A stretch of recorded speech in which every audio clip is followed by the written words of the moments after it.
mighty God, standing firmly with no fear, with feelings from the heart, we follow our Lord.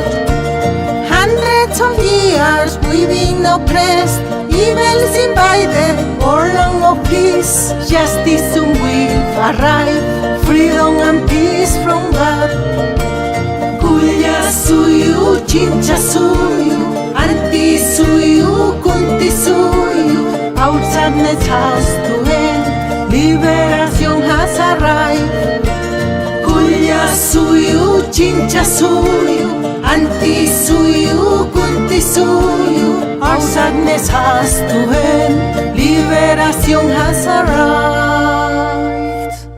Welcome to the second podcast of Weaving the Guayo, stories of faith, sacrifice, martyrdom, and the emancipation of the Evangelical Methodist Church in Bolivia. My name is David Stevenson.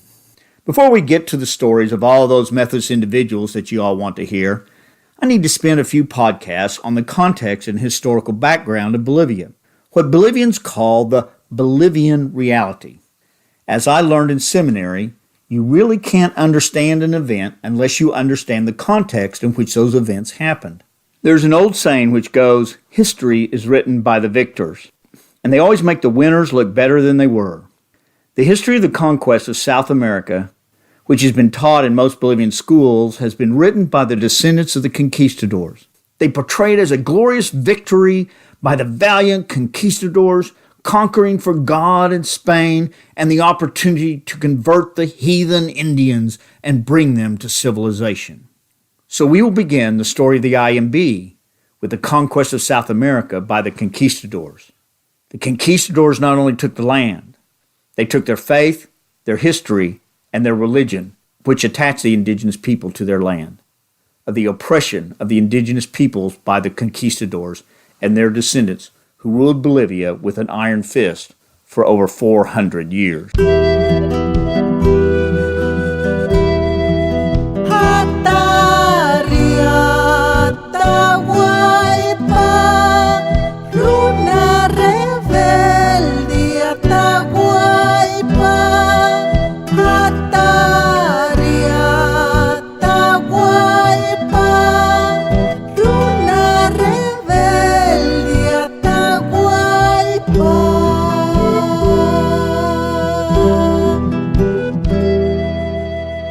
Soon behind Christopher Columbus's 1492 discovery of the Americas came the church to convert these heathen Indians to the Christian faith.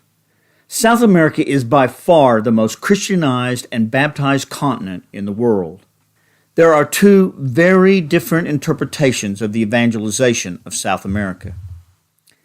In 1992, many churches throughout Latin America celebrated these 500 years of evangelization and the millions of newly baptized converts to Christianity. Meanwhile, in 1992, the Methodists of the IMB met to fast and to repent and to ask God to forgive the churches for what our ancestors did in the name of evangelism and in the name of God. The Conquistadors came to the West looking for gold and silver and land and, oh, by the way, converts. They came in the name of the King of Spain, the name of the Pope, the name of the Virgin Mary, the name of Christ, and the name of God. The earliest conquistadors, as they fought and conquered indigenous tribes throughout the Western Hemisphere, frequently put those that they conquered into slavery. The lucrative slave trade began to grow as the Spanish colonial economy began to gear up with agriculture and the mining of gold and silver. There was a great need for slaves to keep down the cost of production for the patrons. In the Spanish eyes, this was all justified because the indigenous people weren't really human. Since you take captured llamas and alpacas and immediately put them to work for you, you did the same thing with those other animals, the indigenous peoples of the Caribbean, Mexico, and elsewhere. A long and very important religious and spiritual struggle developed within the Catholic Church in Spain, and also in Rome, over the legitimacy of enslaving the Indians of the Western Hemisphere. Ultimately, a spiritual compromise was agreed upon. First, those soldiers who were conquered in war could be justifiably taken to be slaves. Second, The nationalities who have had the opportunity to know Jesus but rejected him were waging a crusade against Spain and Christianity, and therefore conquering the Muslim Moors in Spain and enslaving them was legitimized, whether it was in battle or not. However, third, it was illegal to enslave the indigenous people of the Western Hemisphere who had never come into contact with Christianity and were ignorant of its faith. And fourth, in 1513, the Pope developed the requirimiento, the requirement. It demanded the indigenous populations accept Spanish and papal rule and allow preaching to them by Catholic missionaries, or else there would be war. And if there was war, the conquistadors were then allowed to slaughter and enslave the indigenous people who did not comply. Personally, this struggle within the Catholic Church reminds me that the institutional church of any denomination and any era frequently makes moral decisions and pronouncements on issues which simply support the culture of its day and what is financially and culturally expedient for the institutional church. That was certainly the case here. The Pope and King Ferdinand and Queen Isabella of Spain saw the requirimiento as a humane and Christian approach to the conquest of Americas. However, historians agree that most of the conquistadors in the Americas saw the requirimiento as a frequent obstruction in their obsession with conquest, war, plunder, and gathering of gold and silver. Consequently, the way it often worked in South America was much different than what I suppose the king, queen, and pope had imagined. Did you figure out the legal loophole in the law? Each conquistador expedition included a Catholic priest. This priest and the Roman Catholic Church would often personally receive great financial gain from the conquest and the pillaging of indigenous villages. Oftentimes, as the conquistadors would approach a village, the priest would stand outside of the village and read the requirimiento, occasionally translated into the local language, but often it was in Spanish or even Castilian, which they couldn't possibly understand. When there was no response from the indigenous people, because they didn't understand it, the priest would then announce that the village was at war with Spain and with Pope and with Christianity and with Christ himself. And this justified war on the village, plundering of its riches, particularly its gold and silver, and the enslaving of its population. In 1509, the Spanish were beginning to gain control of the Western Hemisphere. Most Caribbean islands were now under its rule. Mexico had been conquered by the conquistador Cortez, and significant amounts of gold and silver were being taken back to Spain. A young conquistador named Francisco Pizarro made his way to Panama City. Francisco was the illegitimate son of a Spanish colonel in the infantry and a peasant woman of no means. Consequently, he received no formal education and was illiterate. Pizarro headed to the West Indies searching for fame and fortune. In 1532, Pizarro managed to gather together the resources to mount an expedition south along the western coast of this unknown land that we now call South America. Joining Pizarro was the Dominican Catholic priest Vincent de Valverde. As they reached parts of current-day northern Ecuador, they encountered a then unknown kingdom in South America, the Quechua Inca Empire, and they heard fantastic stories of untold wealth of gold and silver which the Inca kings had in their city of gold. Just as an aside here, most U.S. folks call these people the Incas. That's not exactly correct. The people, the tribe, are the Quechuas. The Quechuas were ruled by their Incas or kings.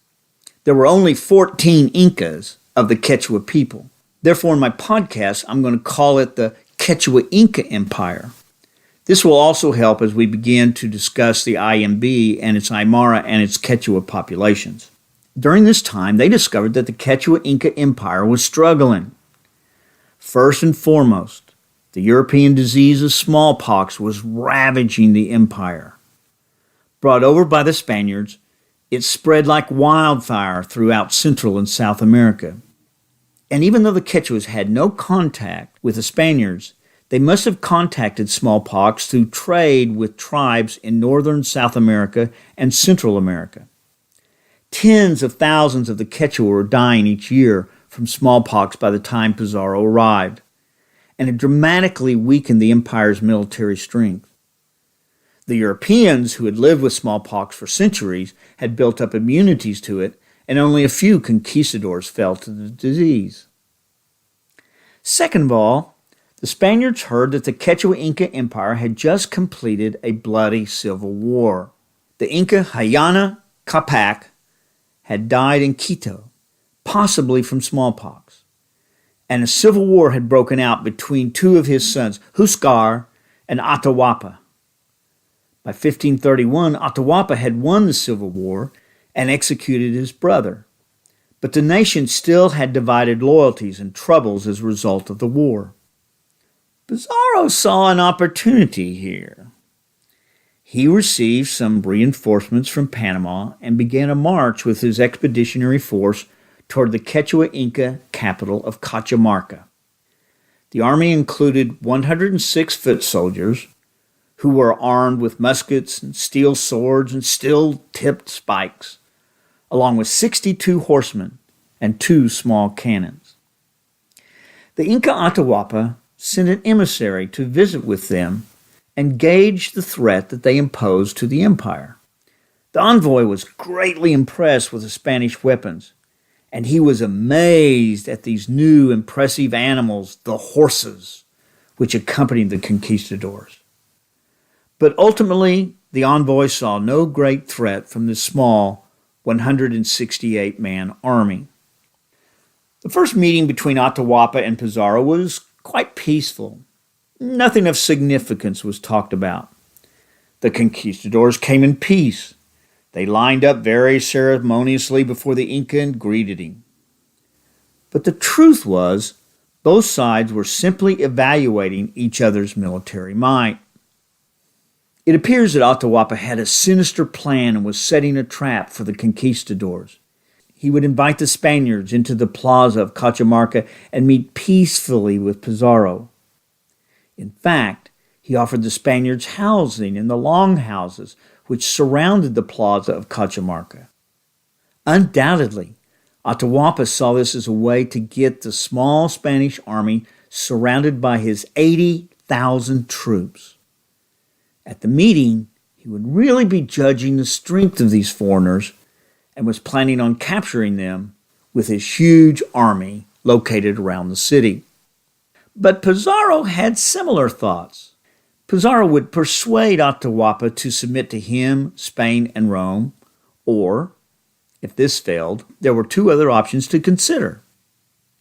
A surprise attack if success seemed possible, or, if Atahualpa's forces appeared too powerful, Pizarro would keep up a friendly relationship with the Inca Atahualpa. He must have realized that having all of his troops in the longhouses around the square would prove to be a perfect location to trap the Inca. So it became a reverse trap within a trap. From the first meeting, Atahualpa had become very confident, seeing how few soldiers the Spanish had. At the same time, Pizarro had become equally confident, seeing the archaic weapons of the Quechua. They only had small stone battle axes and slingshots with small pebbles. They would be no match to the cannon, muskets, steel swords, spiked lances, and the armor, and especially the horses of the Spanish troops. Atahualpa invited these visitors to a second meeting in the city's town square for Friday, November 15th, 1532.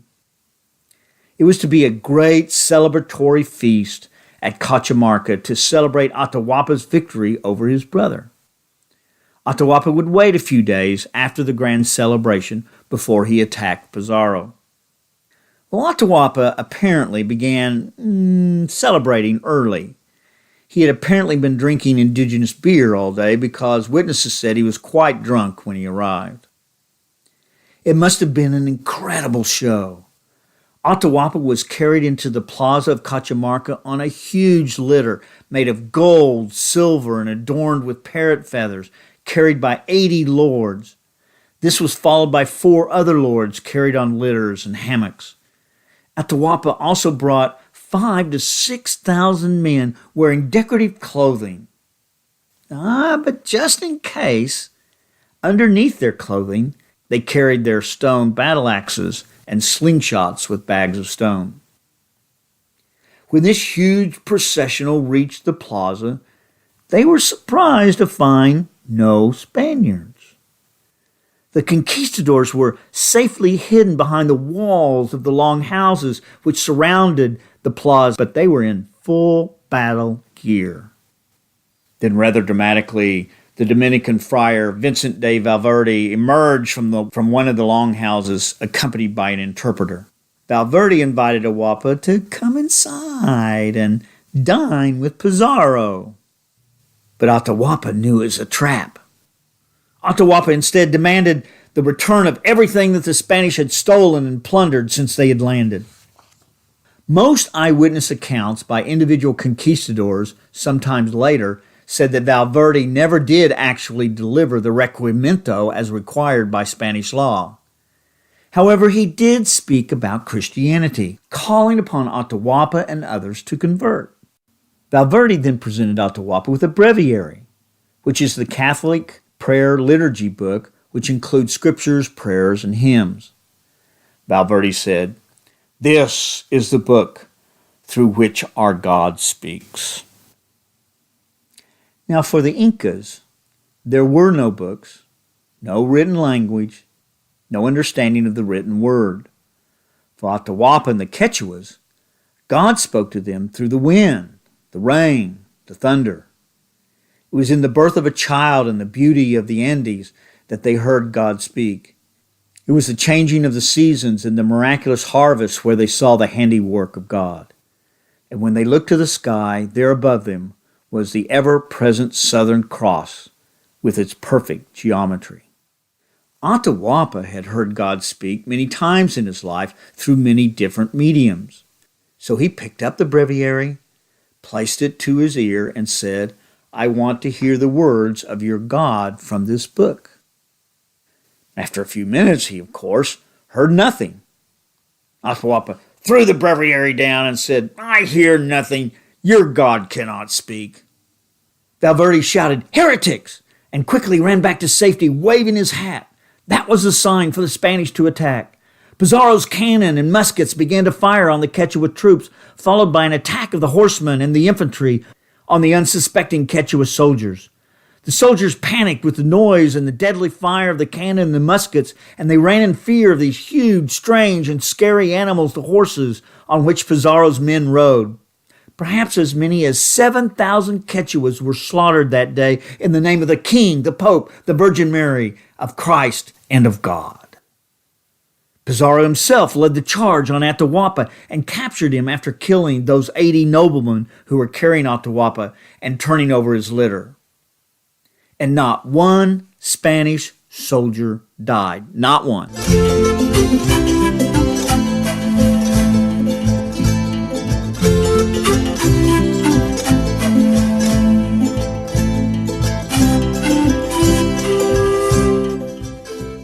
Following the bloody massacre, Pizarro demanded a huge ransom to save the life of Atahualpa.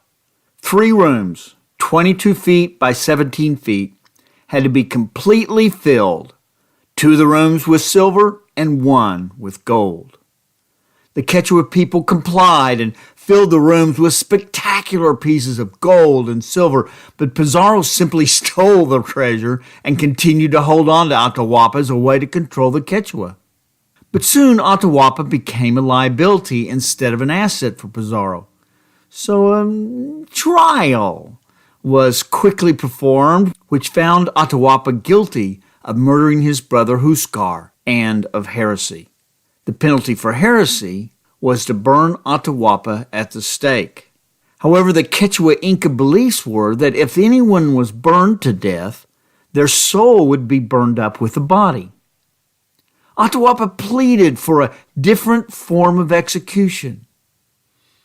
And Father Valverde stepped in and said that if Atahualpa agreed to be baptized into the Catholic faith, he would convince Pizarro to execute Atahualpa a different way. So to save his soul from being burned up, Atahualpa agreed to be baptized.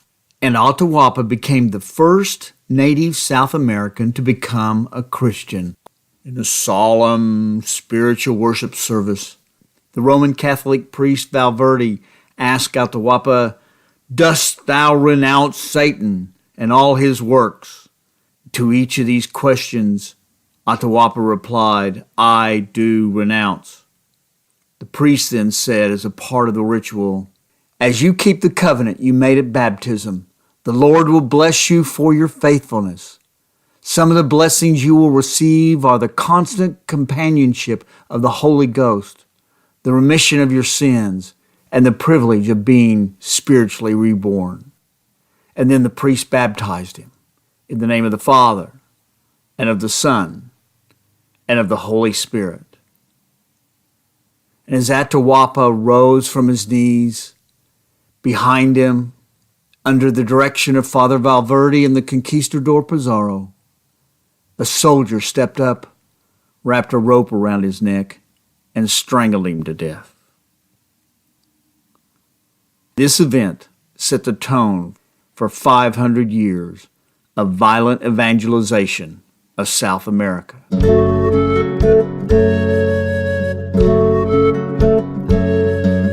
Sa panging Atahualpa, ang kaliro na Atahualpa, hatari.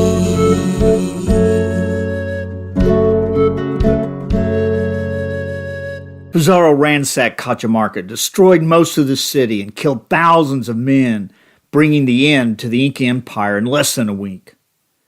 And he carried huge quantities of gold and silver down the mountains and back to the coast of Peru and on to Spain.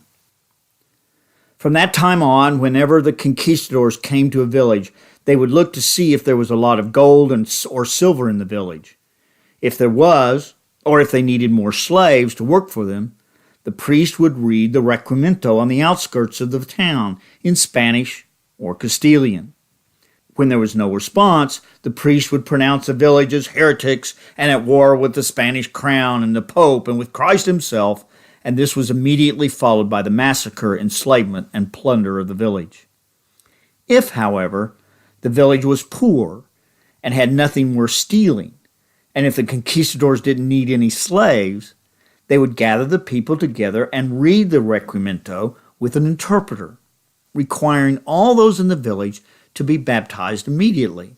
Having heard of the massacres by the conquistadors, all the villagers would quickly agree to baptism, and they would all be baptized at once, sometimes thousands of them in one day, even though they were completely oblivious to the beliefs of Christianity. The current history of Bolivia, as told by the Criollo, and remember, the Criollo are the direct descendants of the conquistadors, implies that the indigenous gladly went along with the conquest of the Quechua Inca Empire. It is often depicted that they were grateful for the coming of the conquistadors who brought civilization and Christianity. And it can be said that many indigenous people did quite quickly break with their traditions and actively attempted to enter the Bolivian Spanish culture. But there was a great resentment and resistance to the conquistadors and Spanish rule that is often ignored in Criollo history.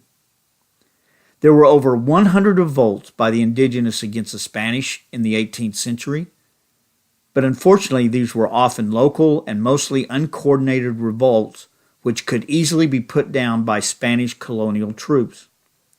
One such rebellion was led by Tupac Amaru. However, in 1780, a huge rebellion was led by the Quechua leader José Gabriel Condorcanqui, who adopted the name Tupac Amaru II. It was a massive uprising in which as many as 60,000 Andean indigenous peoples rallied to the cause and fought the Spanish. It even won a battle against a small Spanish army of 1,200 soldiers. However, their lack of European weaponry and the inability to use those weapons effectively eventually led to their defeat. In May 1781, Tupac Amaru II was executed in Cusco by being quartered, which means Amaru's 4 limbs were attached to 4 horses, and the horses were spurred in opposite directions, ripping him apart. However, Amaru's Quechua revolt inspired an Aymara revolt. Julian Aposanina, an Aymaran, led a revolt in Upper Peru, or what we now call Bolivia, in 1781. He took the name Tupac Katari to honor 2 earlier rebel leaders, Tomas Katari, Tupac Amaru II. Tupac Katari raised an army of over 40,000 men and laid siege to La Paz in 1781. The siege lasted from March until June in 1781. It was broken by Spanish troops, but then re-established from August until October. Finally, a large Spanish colonial army arrived from Lima and from Buenos Aires to break the siege and end the revolt. Again, the difference in the battle was the European musket. During the siege, over 20,000 people died. Katari was also executed by being quartered, and there is a famous statue to Tupac Katari in Achacachi, Bolivia today. And in 1782, an Aymara woman, Bartolina Sisa, was executed for raising yet another revolt. And Spain didn't really succeed in putting down all of that revolt until the next year, and then proceeded to execute thousands of Native Americans. With the subjugation of the rebellions, millions of indigenous people became so-called Christians during this time. And as time grew on, the nations were formed in South America. The constitutions of those countries often required baptism in a Catholic church for any person who wished to have a passport or other form of identity papers in the country. In Bolivia, as late as 2007, all the Methodist leaders were baptized into the Catholic Church just so they could get a passport to travel outside of Bolivia. But they were baptized again into the Evangelical Methodist Church as a deeply spiritual commitment. Throughout the colonial era of Bolivia, many of the Catholic priests continued to teach that Indians were animals without a soul. This allowed the good Christian Hispanic patrons, or masters or rulers, to treat the indigenous as domestic animals, enslaved and abused. There were a few who actively opposed enslaving of the indigenous people in South America. Bartolomé de las Casas was one of the earliest Spanish conquistadors, and he, at first, participated in the abuses of the colonialists against the indigenous people. But he began to see the inhumanity, the atrocities against the indigenous people, and became one of the first advocates for the human rights of the indigenous. He later became a priest and wrote extensively about the atrocities he had observed and he'd even participated in. His most famous book was, quote, A Short Account of the Destruction of the Indies, unquote. A second person was one who never went to South America, Theodore de Bry. Theodore de Bry was an engraver and a Lutheran. He managed to escape the Spanish Inquisition and made engravings of drawings made by eyewitnesses to the atrocities in the New World. He also did original engravings made from descriptions of events given to him by eyewitnesses in Bolivia and elsewhere. If you are watching the video, it is these engravings that you are watching. If not, you can see them on the website at weavingtheblanket.com. These 2 men, and we can assume others, fought against the violent, bloody evangelism and the conquest of the indigenous people in the New World. However, the enormous amounts of gold, silver, power, and land that fell into the hands of the government of Spain and into the hands of the Catholic Church meant that the Church and the Spanish crown were going to close their eyes to these atrocities. This attitude that the indigenous people of South America were less than human continued among many clergy and many Spanish settlers clear into the late 20th century. A small example of that occurred in 1983. A young Aymara Methodist layperson named Eugenio Poma, whom you're going to hear a lot more about in future podcasts, went to visit the Catholic priest in Ancaraímas. Eugenio said, "I'd like to look at the earliest records you have of the church here in Anchorage?" The priest agreed and took out a very old, leather-bound book that was written in the 1600s. It was very difficult to read the writing, but you could make out the names of all the people who were buried in the cemetery of the town. All of the names were Spanish, except for one, Amani, which is an Aymara name. Under his name, they read, "This Christian was baptized. That is why he was buried in the cemetery." Eugenio turned to the priest and said, "What about the thousands of other indigenous who have lived here in Anchorage over the last 300 years?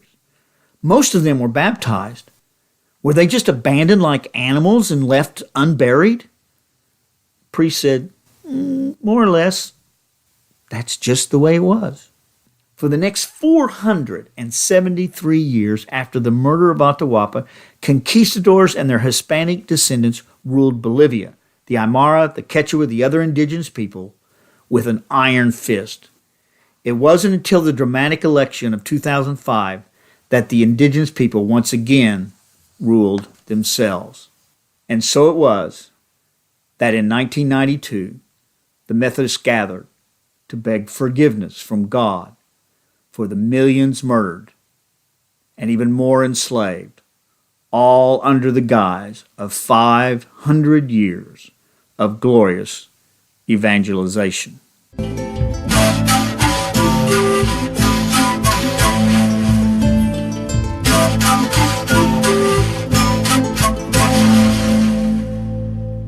If you are listening through Facebook, please like the page and forward to those of your friends who may be interested in this and post it on your Facebook page. If you're listening to the podcast through iTunes, please give a 5-star rating and a comment. It will allow others to find the podcast more easily. And you can always share a comment through the text or give a thumbs up on the YouTube where you may be watching it. You can also make a comment on our website. If you go to the website of www.weavingtheblanket.com and hit the Dig Deeper button, you will find the references and research that I did for this story, and you will find pictures that I shared in the video. You will also find a link to the first episode. I'm hoping to add another bonus podcast on the life of Bartolomé de las Casas, who is considered the first person in the world to truly advocate for universal human rights. He was a remarkable man. Next week, I'm going to bring up a really interesting story. Did you know that the construction of the Taj Mahal in India has a very direct connection to the most famous and the most important mine in the history of the world, which is located in Bolivia? It's called Cerro Rico. You will want to join us for episode 3, Cerro Rico, the Envy of Kings. Thanks again for listening.